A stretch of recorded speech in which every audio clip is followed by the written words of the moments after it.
Je m'appelle Marc Lefebvre, jusqu'à il y a 6 mois, je pensais avoir tout réussi, une belle carrière d'ingénieur logiciel à la Défense, un pavillon confortable en banlieue parisienne, et ce que je croyais être un mariage solide avec Céline, ma femme depuis 7 ans. Nous nous étions rencontrés à l'université, nous étions tombés amoureux et tout semblait parfait. C'était peut-être ça le problème, c'était trop parfait. Je me suis toujours targué d'être un homme rationnel, le genre de type qui aborde les problèmes avec logique plutôt qu'avec émotion. C'est sans doute pour ça que j'étais bon dans mon métier, car le code informatique ne se soucie pas des sentiments, tout n'est que logique et structure. Mais les relations humaines sont plus instables, plus complexes, et parfois, être rationnel ne suffit pas. Céline travaillait comme directrice marketing dans une agence prestigieuse du centre de Paris. Elle était brillante, toujours en train de grimper les échelons, de multiplier les déjeuners d'affaires et de développer son réseau. Je l'ai soutenue à chaque étape. Quand elle a commencé à passer plus de temps au bureau, j'ai compris. Quand elle a commencé à enchaîner les séminaires de team building et les soirées clients, je n'ai pas posé de questions. Après tout, c'est ce qu'un mari solidaire fait, n'est-ce pas? Puis Julien Vallet a rejoint son agence en tant que nouveau directeur de création. Grand, charismatique, fraîchement divorcé, le genre d'homme qui entre dans une pièce et devient immédiatement le centre de l'attention. Céline l'a mentionné avec désinvolture au début, comme un simple collègue de plus. Mais il y avait quelque chose dans la façon dont ses yeux s'illuminaient quand elle parlait de lui qui me tordait l'estomac. Pourtant, j'ai refoulé ses sentiments. Je ne voulais pas être ce mari jaloux et possessif, ce n'était pas mon genre. Mon meilleur ami, Thomas, m'avait pourtant prévenu. Il travaillait dans le même immeuble que Céline, pour une autre société, et il voyait des choses. Marc, me disait-il, je ne veux pas créer d'histoire, mais il y a un truc qui ne colle pas, je l'ai envoyé balader en lui disant qu'il voyait le mal partout. J'avais une confiance absolue en Céline, peut-être trop absolue. Notre routine a changé progressivement. Les soirées en amoureux sont devenues rares, puis inexistantes. Elle s'est mise à aller plus souvent à la salle de sport, à s'acheter de nouveaux vêtements, à faire plus attention à son apparence. Des choses normales, non. Les gens cherchent tout le temps à s'améliorer. Mais c'étaient les petits détails qui s'accumulaient, la façon dont elle retournait son téléphone quand j'entrais dans la pièce, ses appels passés sur le balcon, ces mystérieuses urgences professionnelles, qui surgissaient chaque week-end. Avec le recul, j'aurais dû écouter mon instinct. Mais j'étais trop occupé à essayer d'être le mari parfait pour voir ce qui se passait sous mon nez. C'est l'histoire de la façon dont être trop compréhensif peut devenir votre plus grande erreur, et croyez-moi, le prix à payer pour cette leçon a été élevé. Tout a commencé un jeudi soir ordinaire. Je travaillais tard de la maison, finissant de coder un projet majeur, quand Céline m'a envoyé un SMS disant qu'elle rentrerait tard, encore une fois. Un dîner client, disait-elle. À ce stade, ces absences étaient devenues si courantes que j'ai à peine levé les yeux de mon écran. Vers 21h, j'ai décidé de faire une pause et d'aller manger avec Thomas. Il m'avait parlé d'un nouveau bistrot branché près des grands boulevards, et je me suis dit, pourquoi pas? Céline ne rentrerait pas avant des heures. Je ne lui ai pas parlé de mes plans, j'avais pris l'habitude de dîner seul ces derniers temps. Le restaurant était bondé, le genre d'endroit qui attire la foule des cadres après le travail. Thomas et moi nous sommes installés au comptoir.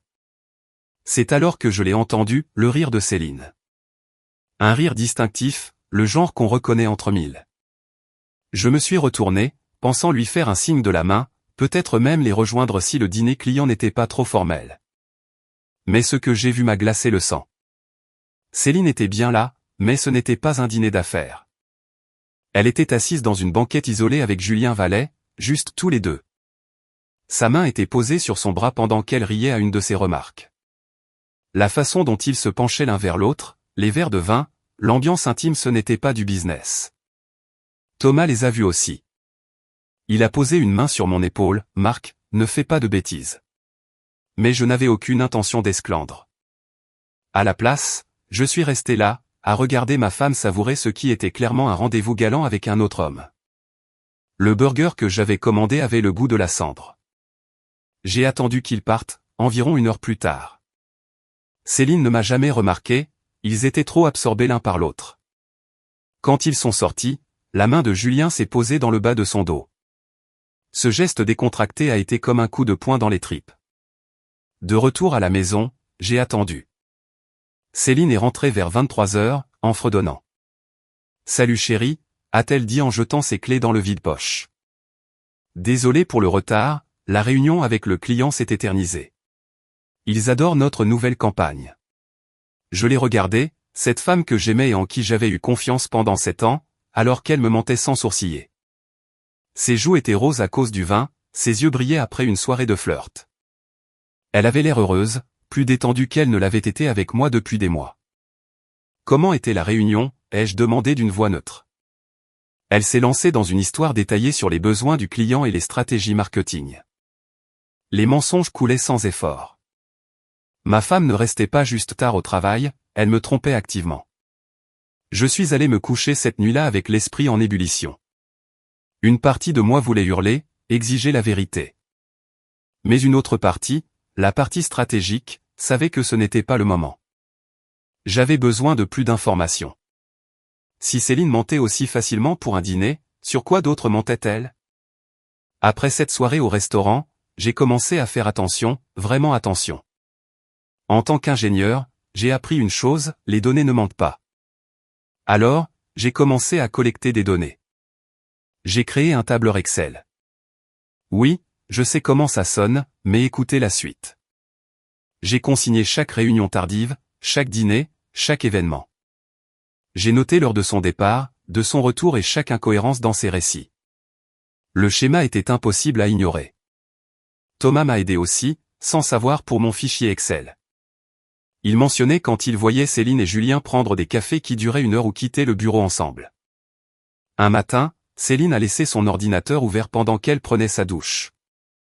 Je n'avais jamais fouillé dans ses affaires auparavant, cela allait contre mes principes. Mais un fichier Excel visible sur son bureau a attiré mon attention, budget marketing T4. Le nom semblait louche. J'ai cliqué. Ce n'était pas un budget, c'était son calendrier personnel, méticuleusement codé par couleur. Rouge pour les vraies réunions, bleu pour les journées de travail normales, et vert le vert était marqué « RDV Docteur ». Les entrées vertes correspondaient parfaitement à ses sorties tardives. Mon estomac s'est noué quand j'ai vu le week-end suivant marqué en vert avec la note « Séminaire Londres ». La douche coulait toujours quand j'ai pris des photos de l'écran avec mon téléphone. Mes mains tremblaient, mais j'ai réussi à refermer le fichier et à remettre l'ordinateur exactement comme il était. Quand Céline est sortie de la salle de bain, elle était de bonne humeur. « Grosse journée aujourd'hui ?» ai-je demandé. « Oh tu sais, comme d'habitude », a-t-elle souri en préparant ses affaires, « je rentrerai peut-être tard, on a une présentation client à préparer. » J'ai vérifié mes photos plus tard, la journée était marquée en vert. J'ai appelé Thomas à midi, « Tu peux me rendre un service ? Dis-moi si tu vois Céline et Julien partir ensemble ce soir. » Vers 18 h, il m'a envoyé une photo, Céline et Julien marchant vers sa voiture, lui portant le sac de voyage qu'elle avait préparé le matin même en me disant qu'elle resterait peut-être dormir chez une collègue si le travail finissait trop tard. Ce soir-là, devant mon tableur, chaque ligne était une trahison. Mon téléphone a vibré. Un SMS de Céline, « Je travaille tard, ne m'attends pas », l'émoji cœur à la fin a été comme une gifle. J'ai ouvert mon ordinateur et j'ai commencé à chercher des avocats spécialisés en divorce à Paris. En parcourant les sites, je me suis senti étrangement calme. Le choc et la douleur étaient toujours là, mais ils étaient remplacés par une détermination froide. Le point de non-retour a été atteint quand Céline a annoncé officiellement son voyage à Londres. C'était le fameux week-end marqué en vert. Nous dînions, une des rares fois où elle était à la maison. Elle a lâché l'info comme si elle parlait de la météo, « Au fait, j'ai une super opportunité. L'agence envoie une équipe à Londres le week-end prochain pour une conférence. Julien pense que ça pourrait être énorme pour notre département. » Je suis resté là, ma fourchette à mi-chemin de ma bouche, en la regardant tisser sa toile de mensonges. Les mots « Julien pense » m'ont frappé comme une tonne de briques. C'est là que j'ai décidé que c'était fini. Plus de mari sympa. « Arrête tes conneries, Céline », ai-je dit d'une voix ferme. Elle a relevé la tête, les yeux écarquillés. Je ne lui avais jamais parlé sur ce ton. Je sais pour toi et Julien. Je sais qu'il n'y a pas de conférence. Elle a pâli, mais a retrouvé ses esprits rapidement. De quoi tu parles? Bien sûr qu'il y a une conférence. Mon Dieu Marc, tu m'espionnes maintenant? J'ai sorti mon téléphone et je lui ai montré les photos de son calendrier. Vert pour le docteur? Vraiment subtil. Dis-moi, est-ce que ton agence sait qu'elle finance votre escapade romantique? Elle est restée bouche bée, comme un poisson hors de l'eau. Pour une fois, Céline était sans voix. Puis sont venues les larmes, sur commande. Ce n'est pas ce que tu crois, a-t-elle commencé, mais je l'ai coupé, épargne-moi ça. Je ne suis pas intéressé par tes histoires. Voilà le deal, si tu pars à Londres avec lui, ne prends même pas la peine de revenir. Je suis sérieux, Céline. C'est ton dernier avertissement. Elle a essuyé ses yeux, tu es ridicule. Il ne se passe rien, Julien est juste un collègue. Tu fais une montagne d'un rien. J'ai ri. Un vrai rire franc. Waouh, tu vas vraiment t'en tenir à cette version même maintenant? Je me suis levé. Très bien. Va à Londres. Va jouer à la petite famille avec Julien. Mais souviens-toi de ce que j'ai dit. Si tu franchis cette porte, c'est fini. Pas de seconde chance, pas d'explication. C'est terminé. Les larmes se sont arrêtées net. Son expression est devenue un mélange de défi et de calcul. Tu ne penses pas ce que tu dis. Tu es juste en colère, ça te passera, a-t-elle dit froidement. Essaie pour voir, ai-je répondu avant de quitter la pièce.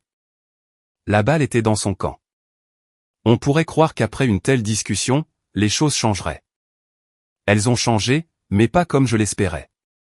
Céline a passé les jours suivants à agir comme si de rien n'était, comme si notre conversation n'avait jamais eu lieu. Elle est restée dans le déni total, redoublant de gentillesse, me préparant mes petits déjeuners préférés, me posant des questions sur ma journée. Des tactiques de manipulation classiques que je voyais venir de loin. Thomas me tenait au courant, elle prévoit toujours de partir, j'ai entendu Julien parler des réservations d'hôtels. Le couteau s'est enfoncé un peu plus, mais je suis resté de glace. J'avais un plan. Le jeudi soir, Céline est venue me voir dans mon bureau. À propos de Londres, a-t-elle commencé, j'ai réfléchi à ce que tu as dit. J'ai attendu la suite. Elle avait ce regard qu'elle prend quand elle pense avoir gagné une négociation. Je sais que tu es inquiet, mais c'est crucial pour ma carrière. Julien a organisé des rendez-vous avec des clients majeurs et, je l'ai interrompu, dis juste les choses clairement. Tu as choisi d'y aller. Elle s'est redressée, abandonnant son air doux, oui, j'y vais. Tu es déraisonnable et je ne laisserai pas ta jalousie infondée freiner ma carrière. Si tu ne peux pas me faire confiance, c'est ton problème. J'ai simplement hoché la tête et je me suis remis à taper un mail pour mon avocat. Elle est restée là un moment, attendant probablement que je cède comme d'habitude. Quand elle a vu que je ne bronchais pas, elle est partie en claquant la porte. Le vendredi matin, elle a fait sa valise sous mes yeux, y rangeant de la lingerie fine qu'elle n'avait jamais portée pour moi. On se voit dimanche soir, a-t-elle dit en sortant sa valise. Essaie de ne pas trop stresser, tout va bien se passer. Je n'ai pas répondu. Dès que son taxi a tourné au coin de la rue, j'ai passé 3 appels, un serrurier, mon avocat et une entreprise de déménagement. On dit que la meilleure vengeance est de bien vivre, je dis que la meilleure vengeance est d'être préparé. Pendant que Céline jouait à Roméo et Juliette à Londres, j'orchestrais le plus grand changement de sa vie. Le serrurier est arrivé le samedi matin. À midi, toutes les serrures étaient changées, y compris le code du garage. Le badge électronique de Céline était désormais inutile. Ensuite, les déménageurs ont emballé tout ce qui lui appartenait exclusivement, ses vêtements, ses chaussures, ses sacs de luxe. Tout a été mis dans des cartons étiquetés et transporté dans un garde-meuble que j'avais loué à son nom. Thomas est venu m'aider. Tu penses vraiment qu'elle ne va pas essayer de revenir en rampant, a-t-il demandé. Oh, elle va essayer, ai-je répondu en emballant nos photos de mariage, mais je ne lui laisse aucune marge de manœuvre. L'avocat avait déposé les papiers, demandant le divorce pour faute. Le samedi soir, la maison semblait plus vide, mais plus saine. Mon téléphone n'arrêtait pas de vibrer avec des messages de Céline, bien arrivé, il fait beau, je t'aime. Chaque message était un nouveau mensonge. Je n'ai pas répondu. Le dimanche matin, je suis allé déposer la clé du garde-meuble à l'accueil de l'entrepôt au nom de Madame Lefebvre. Puis j'ai envoyé un mail à Céline, court et factuel, l'adresse du garde-meuble et une note disant que ses affaires l'y attendaient. Pas de colère, juste les faits. Céline est rentrée plus tôt que prévu le dimanche, pensant sans doute pouvoir arranger les choses avec son habituel numéro de charme.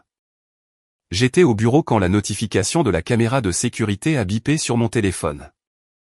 Elle était là, devant la porte, à 14 heures au lieu de 19 heures. Je l'ai regardé essayer sa clé une fois, 2 fois, 3 fois. Puis le code. Rien. Son appel a fait vibrer mon téléphone. Marc, a-t-elle dit, la voix tremblante, la porte ne s'ouvre pas. Il y a un problème avec les serrures? Tu n'habites plus ici, ai-je répondu calmement. Tes affaires sont au garde-meubles, unité 247. Les clés t'attendent à l'accueil. Il y a eu un long silence. À travers la caméra, j'ai vu son visage passer de la confusion au choc, puis à la rage. C'est quoi cette plaisanterie? C'est ma maison aussi. J'ai des droits. Vérifie tes mails, ai-je dit. Je t'ai envoyé les détails et les coordonnées de mon avocat. Il attend ton appel. Elle a commencé à pleurer. S'il te plaît, laisse-moi expliquer, ce n'est pas ce que tu crois, comme tu avais expliqué ton voyage à Londres avec Julien. Le jeu est fini, Céline. Tu as fait ton choix. J'ai raccroché et j'ai éteint mon téléphone. Thomas, qui était avec moi, a sifflé, radical, mec. Tu vas bien? J'ai hoché la tête. À travers l'application, j'ai vu Céline faire les 100 pas sur le perron avant qu'une amie ne vienne la chercher en voiture, le visage dévasté par les larmes. Mais Céline n'était pas du genre à abandonner sans se battre. Les jours suivants ont été un déluge de mets émotionnels, de promesses, de regrets. Elle jurait qu'il ne s'était rien passé de physique avec Julien. Puis ce sont nos amis communs qui ont commencé à m'appeler, envoyés par elle pour plaider sa cause. Tout le monde fait des erreurs, disait-il. Le jeudi, elle m'attendait sur le parking de mon travail. Elle n'avait plus son allure de femme d'affaires parfaite, elle semblait petite et perdue. S'il te plaît, donne-moi 5 minutes. J'ai accepté, par besoin de clore ce chapitre. Je n'ai jamais couché avec lui, a-t-elle commencé. On a juste eu une connexion, il me comprenait, je l'ai arrêté net, tu penses vraiment que ça rend les choses meilleures? Que tu as bousillé notre mariage pour un fantasme émotionnel. Je vais changer, je vais démissionner, je couperai tout contact avec lui, a-t-elle supplié. J'ai ri. Tu ne comprends toujours pas. Ce n'est pas à propos de Julien. C'est à propos de toi, de la facilité avec laquelle tu m'as menti jour après jour. Je t'aime, Marc. Ça ne compte pas?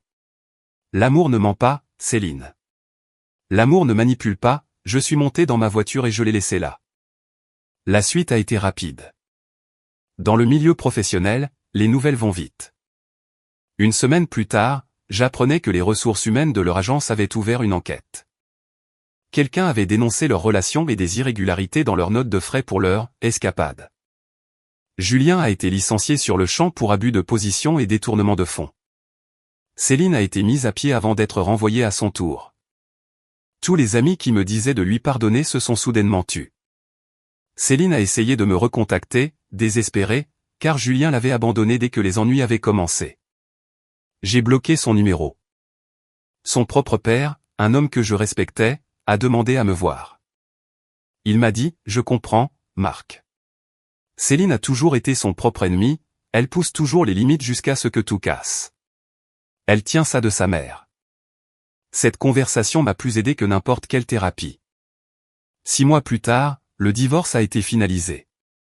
Céline a dû retourner vivre chez ses parents et a pris un poste dans une petite agence locale.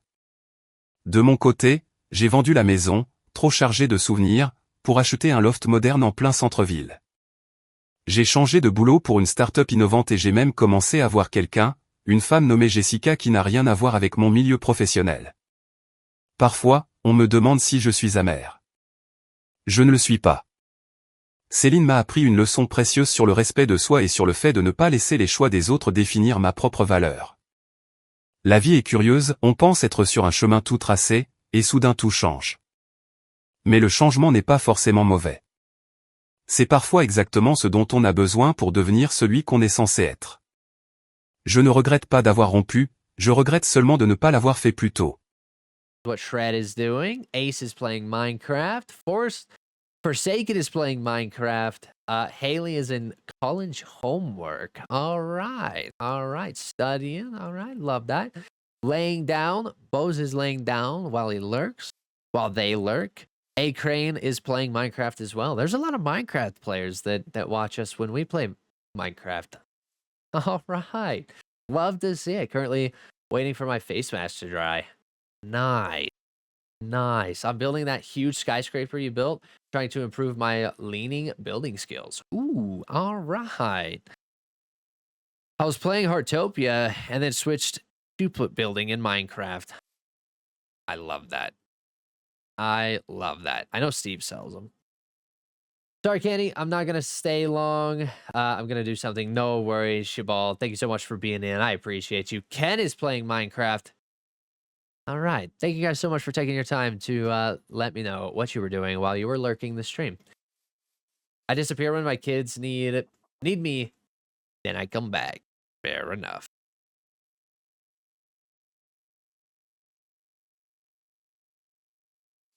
Hold on. Let's go help Tell.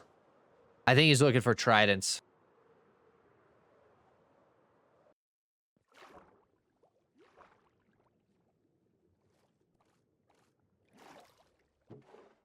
Those are blaze rods. I swear tridents were right here.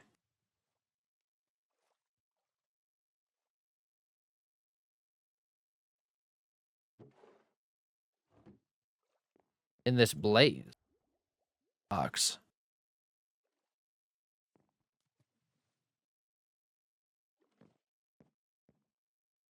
Steve, where did your tridents go? If you're lurking in the stream, where did your tridents go?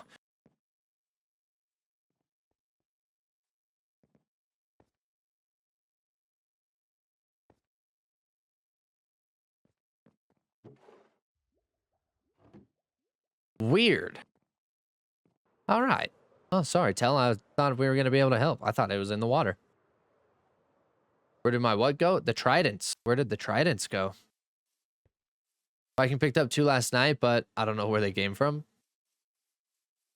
I'm playing Minecraft.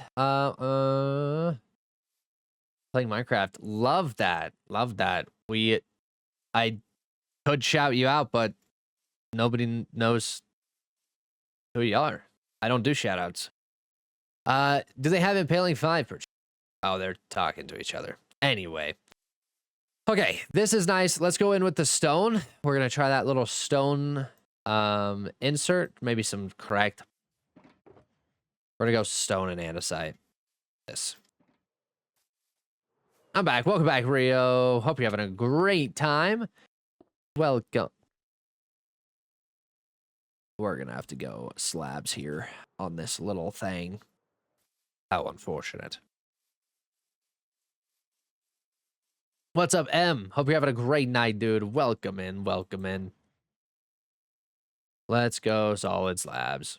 Slab, slab, slab. A couple of you should be fine. Either slabs or we could go pale oak. Either pale oak or spruce. Trapdoors. Because if this is still too thick, then we're going to have to go trapdoors. Which is kind of unfortunate, but it'll work out. Is this too thick? I don't think so. I think we can still see that arch. Let's see what this looks like. 130M, by the way. Oh my gosh. Oh, that's pretty nice. That's actually pretty sleek. We have that one open still, but that's pretty sleek. I do like that. I feel like this is not enough detail. Like, this should probably be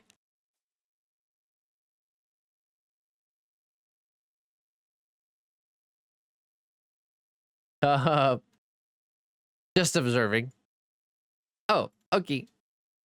So I think what we should be doing is there is not enough detail here. I think we should put something here in the middle. Let's try. Let's try a little, oops, a little something, something here. Maybe that across the top.